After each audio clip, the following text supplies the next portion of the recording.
All right, let's talk about one of the most powerful and, let's be honest, sometimes tricky parts of English, the if sentence. But here's the thing, getting this right is a total game changer. It's the key to moving from just speaking English to really expressing complex ideas with total confidence. So let's see how it works. I mean, just think about that for a second. What if you could talk about facts, future plans, crazy dreams, and even past regrets, all smoothly and easily? That's exactly what we're going to break down today, and I promise it's way more straightforward than you think. Because here's the secret. There are really only four main patterns you need to know. That's it, just four. Once you get these down, it really opens up a whole new world of expression. So let's split them into two simple groups to make it even easier. First up, we're going to tackle the conditionals that deal with the real world. You know, things that are actually true or are very, very likely to happen. Let's just call these our reality conditionals. So we're going to kick things off with the easiest one, the zero conditional. The way to think about this one is that it's the grammar for things that are just facts. Scientific truths, general rules, things that are always 100% true. And check out the formula. It's super simple. The if part is in the simple present tense, and guess what? The result part is also in the simple present. It's a straight up formula. If this happens, then that happens. Simple cause and effect, right? Yep, this isn't, a maybe, it's a hard fact of science. If you meet that condition, heating the water up, the result is absolutely certain. It boils. Every single time. Okay, let's hop over to our next reality conditional. This is the first conditional, and it's your go-to tool for talking about real, totally possible situations in the future. This is for stuff where there's a really good chance it's gonna happen. Now pay attention here because this is the key difference. The if part still uses the simple present, just like before. But look, the result part jumps into the future with will. So now our little recipe is, if this happens, then that will happen. This is a perfect everyday example. Now, is it 100% guaranteed to be sunny tomorrow? Of course not. But is it a real possibility? You bet. And if that condition comes true, we know the likely result. We're heading to the beach. Okay, so we've handled reality. Now for the fun part. We're going to shift gears and jump into the world of pure imagination. These next two conditionals are for situations that are not real. Think hypotheticals, daydreams, and even looking back at the past with a little bit of what if. This one, the second conditional, is basically your best friend for daydreaming. You use it when you're talking about something you'd like to do, but it's not actually real right now. Or at least, it's pretty unlikely. So how do we signal to someone that we're talking about something imaginary? Here's the trick.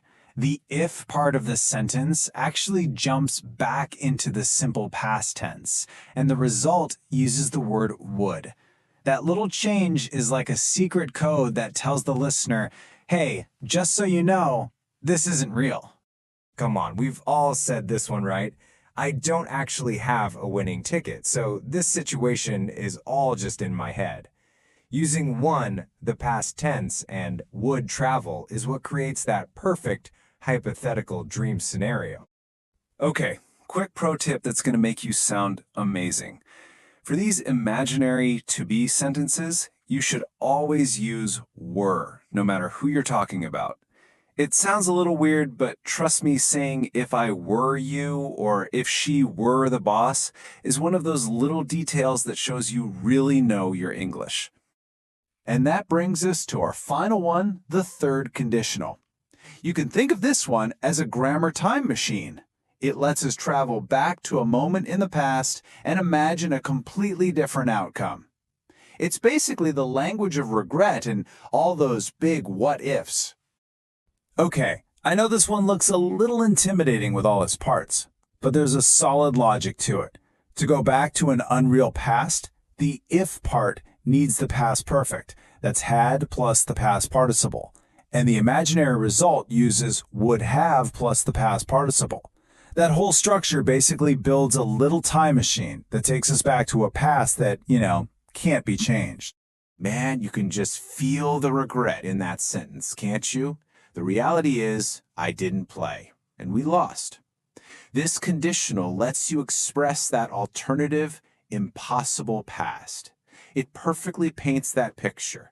If that one thing in the past had been different, the outcome in the past would have been totally different too.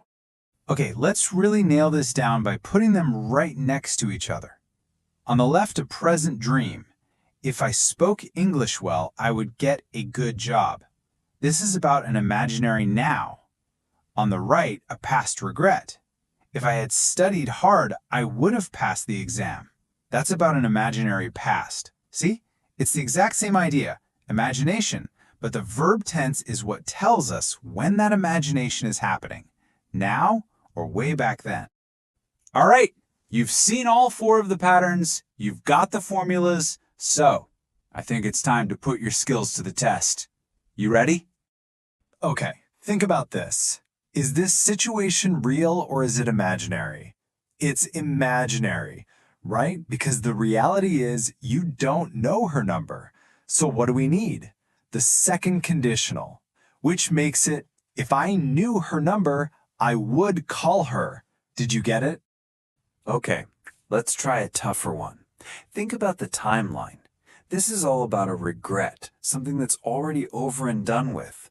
We're imagining a different past, so that means we need the third conditional. And the answer is, if my alarm clock had rung, I would not have been late.